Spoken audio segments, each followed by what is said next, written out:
A Marwnad is for somebody who has died. You can't write a Marwnad for somebody who's still alive. It's an elegy, and they have died, and it's a tribute to them. Um, and this is what this elegy is. It's a lovely piece of biblical tribute to the life of this lady, Sarah Fuchs, or Fuchs. And her notoriety or her fame is because her daughter was married to Thomas Charles. Now, all of this happens back in the 18th century. And the gospel came to Wales much earlier than that, but had to a great degree become mixed with superstition and total laziness, really, with regard to the truth of the gospel. And the Anglican Church and the Roman Catholic Church were the only churches in Wales at that time, and the Roman Catholic Church was very, very thin on the ground. The Anglican Church was the main body in Wales.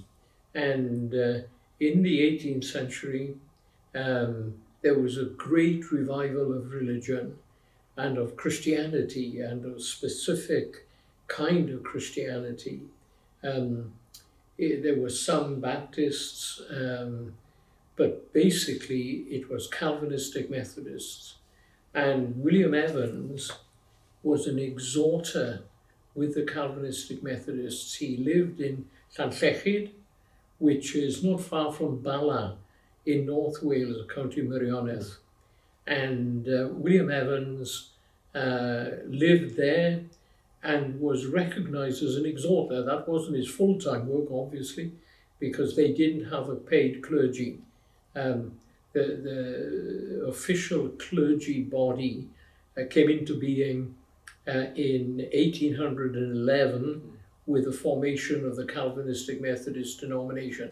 But all these exhorters and preachers, William Williams, Pantycelyn, Daniel Rowland, who remained an Anglican, but also was a Calvinistic Methodist, they all formed, they had died, in fact, in the 18th century, but Thomas Charles lived on into the 19th century, to 1813, if I remember correctly. But in 1811, they formed the Calvinistic Methodist denomination with a confession of faith and a body of governance, and they would meet on a very regular annual basis to discuss the business of the denomination as a whole. And Thomas Charles is important insofar as this elegy is concerned, because he was married to the daughter of Sarah Fuchs, for whom this elegy was written. She had married when she was quite young, and she had a daughter, and she had a little bookshop, you could call it, in Bala. Well, then she married Thomas Fuchs, and her daughter took over the running of this little bookshop, Bible bookshop, really. There were some books written either by, they were books of hymns. William Williams, Pantycelyn, had some books of hymns, Golwg ar Deyrnas Christ, for example, and from which many hymns have been extracted. These were written, these were sold by Sarah Fuchs's daughter. She married Thomas Charles. He was an Anglican. He went to Oxford. Most of them went to Oxford, although Cambridge was a hotbed of Puritanism. They went to Oxford. He graduated from there, tried to get into a parish, but the parishioners in the main didn't like what he had to say and got kicked out from a couple of these churches.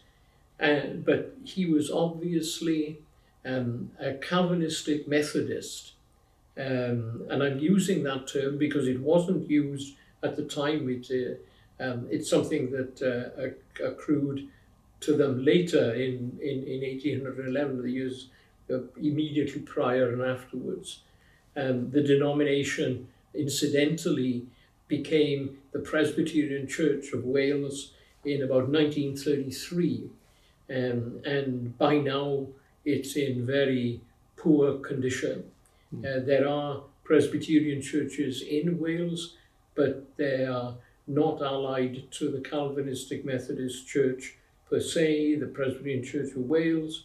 They belong to another denomination, the Presbyterian Church of Wales, England and Wales, which doesn't have a headquarters, I don't think. I'm not familiar with all its organisation. But Thomas Charles, therefore, was an important element, and we'll find that in the Marwnad, his name is mentioned. He is called the Blessed Charles, and William Evans obviously thought very highly of Thomas Charles. Anyway, let's come and read this elegy. Right. Dyma Marwnad I Jane, gwraig Thomas Fuchs o'r Bala. Claddwyd hi ym mis Hydre 1785, a roedd hi'n 68 o oed. Dwi wedi cyfieithu hwn i'r Saesneg, ond dwi'n darllen hwn yng Nghymraeg. A mae yna eiriau o flaen y Marwnad a mae yna diweddglo i'r Marwnad hefyd. Gwrandewch leferydd Duw o'r nef, dwaed am y maerw yng Nghrist mae ef, a'i henwain peraroglu sydd, a'i cwsg fydd esmwyth yn y pridd. Yn Iesu, marw'n dedwydd maint. O a melys ydyw hun y saint, rhydd orddi wrth bechnod, gwnaethbwyd hwy a dioddyddiadau a maglau mwy. Ymhell o'r byd a'i drafferth trist, maent yn bresennol gyda Christ. I llafurus waith a'i bywyd hir, a ddarfu nawr yn Salem dir. Dyma y gair sydd arno, mae'n dechrau fel hyn. Gwynau byd y maerw sydd yn marw yn yr arglwydd, o datguddiad pennod 14, adnod 13. Dyma'r Marwnad. Pa beth yw'r criro creulon, torri lawr y coedydd ffwythlon, a gafodd angau genadwri i ddod i wynllan Duw i dorri. Ond maint ar awdurdod angau, rhwn yw brenin y dychriniadau. Ni thorir neb yng ngwynllan Iesu, nes byddwn wedi llwyr aeddfedu. Newydd trist a glywais heddiw, fod mam yn Israel wedi marw. Un gadwodd di mewn caredigrwydd, blynyddoedd maith i blant yr arglwydd.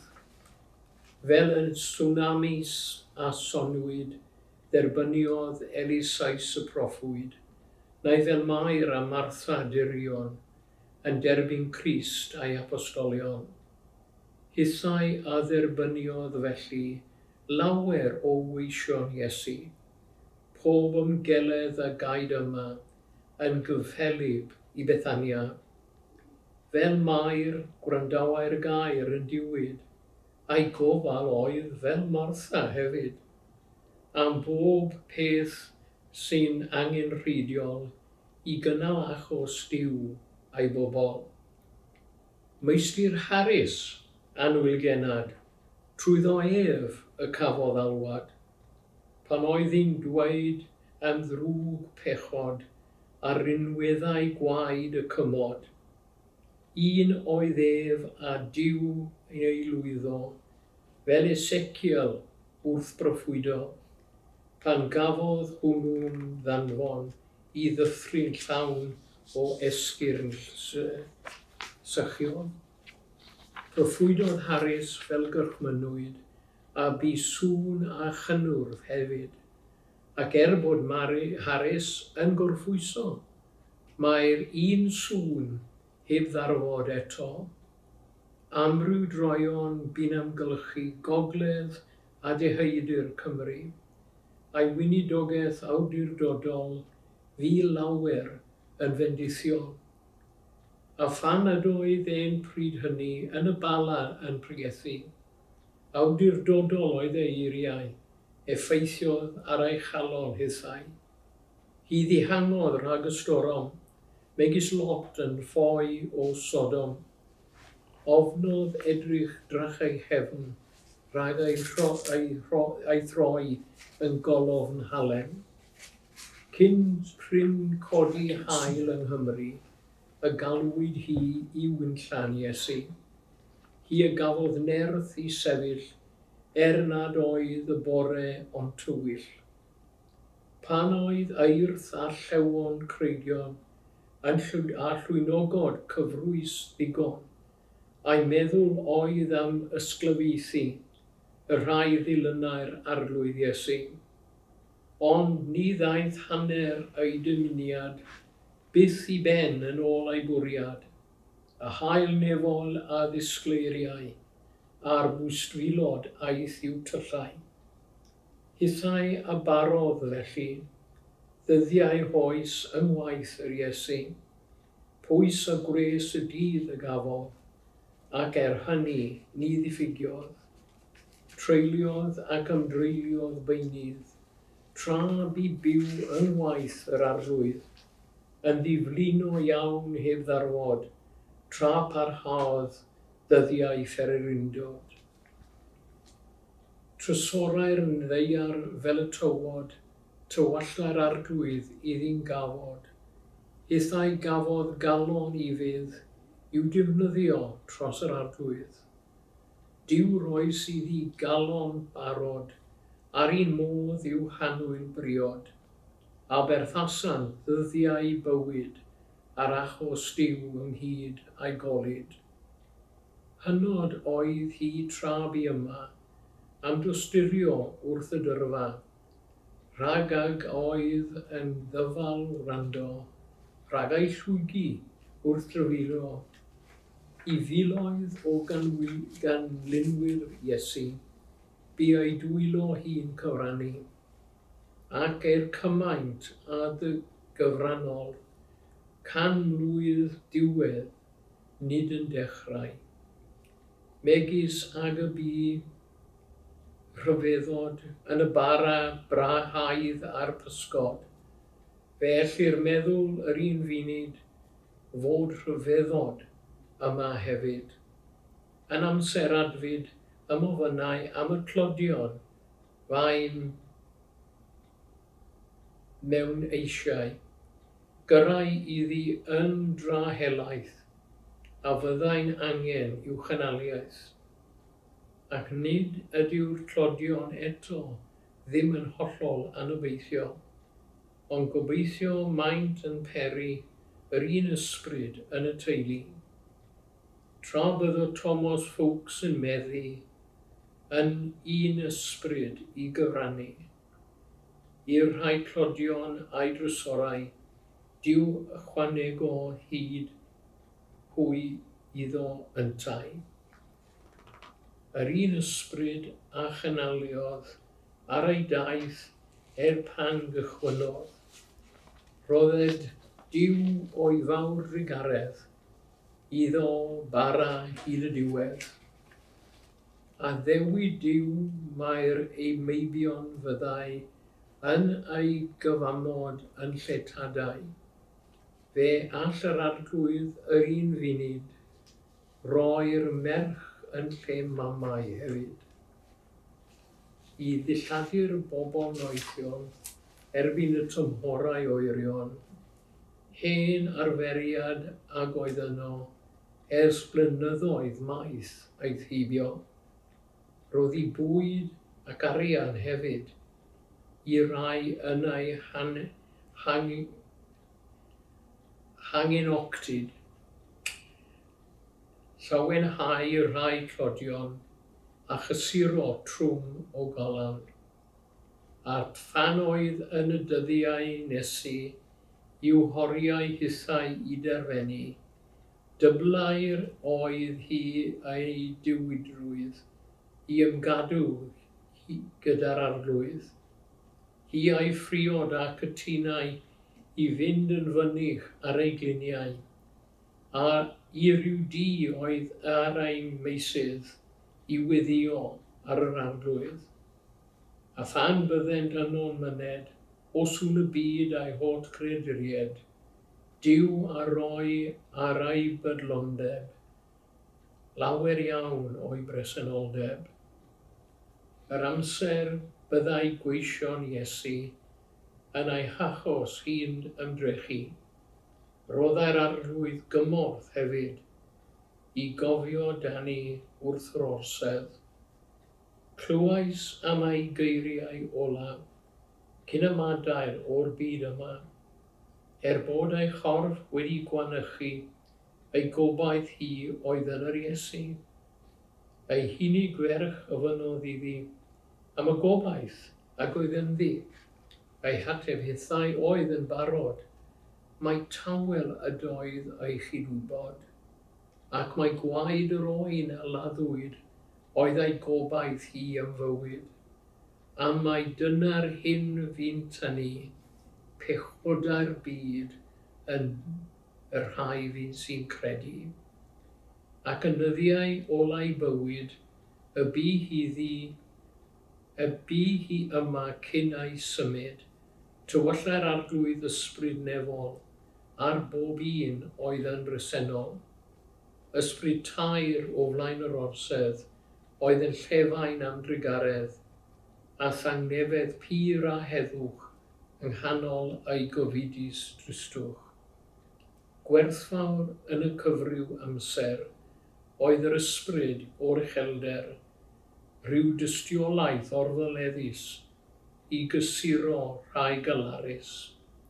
O ffarwel I fam yn wyla, a chwaer hefyd tra bu yma, cymysg galar a gorfoledd, ydyw meddwl am ei diwedd. Hi ydawodd wr yn wyla, ar ei hôl mewn gofal yma. Angai ydoedd pen yr amod, mae priodais wedi darfod.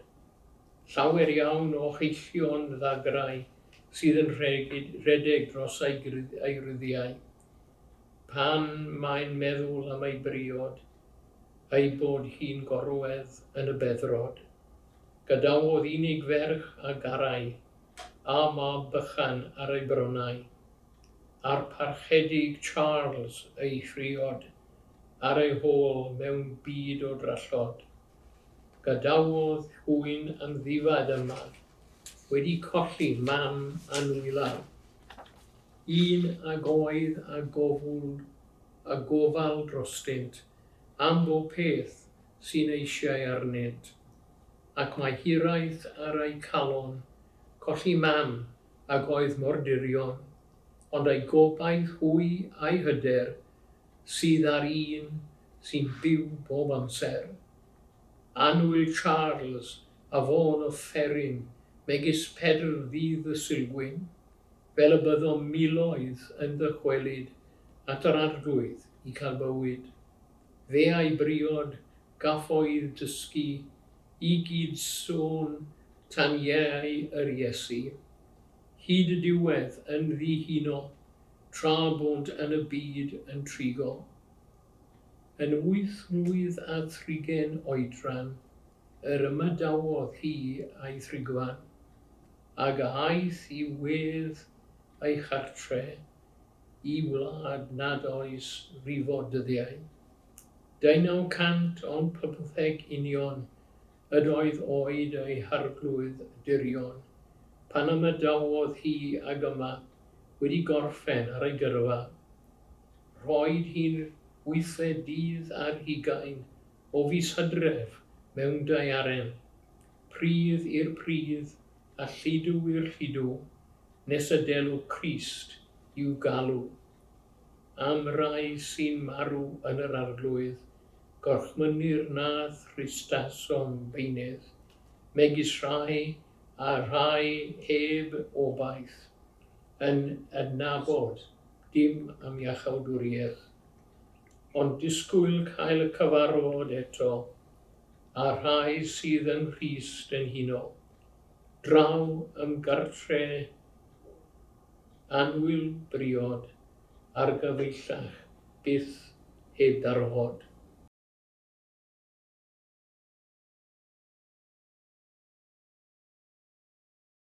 Ffarwel anwyl chwaer ddiffiant, nes un ithwelwyf mewn gwgoniant, fri yn heirnas y goleuni gyda'r seintiau yn ternasu.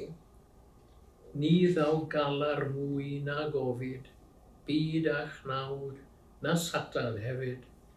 Byth i thlino i'w wlad nefol, ond dedwyddwch yn wastadol. Chwiliwr oeddyd yma'n ddiwyd, am wirionedd dwys idd ysbryd, ac yn ofni rhag i'r galon fod i'r Iesu yn anffyddlon. Yn oen diw ti gefais afael, ath ofal arno rhoest yn ddiogel, trwy ei waed y llwyr o'r chlygaist, a chysurus sy'n ath gadewaist. Yn awr ymhlith y ddedwydd dyrfa, yn rygwyddol bydd dorffwysfa, am bod gweithred ffydd i'w bobl ti gyronir yn dragwyddol. Ffarwel anwyl enaid ffyddlon, ar dy ôl mae colled ddigon. Tithau Jane, 8 enaid dedwydd, gyda'r brynwr yn rygywydd, cyn bo'r hir yr udgorn ola, a rydd wys i'r bobl yma, yng ngoleuni tragwyddoldeb, y cawn weled dy ddisgleirdeb. Byddwn ffyddlon dan ein colled, ac na chwynwn am ei gweled, nes ei gwelem gyda'r Iesu, fri yn heirnas y goleuni. Galw arglwydd wrth dywyllus, y wyneb, y neb a fynost yna i orffwys, ac a ddefa i ni'n feunyddiol, idd lan demol, di dragwyddol. Amen. Amen.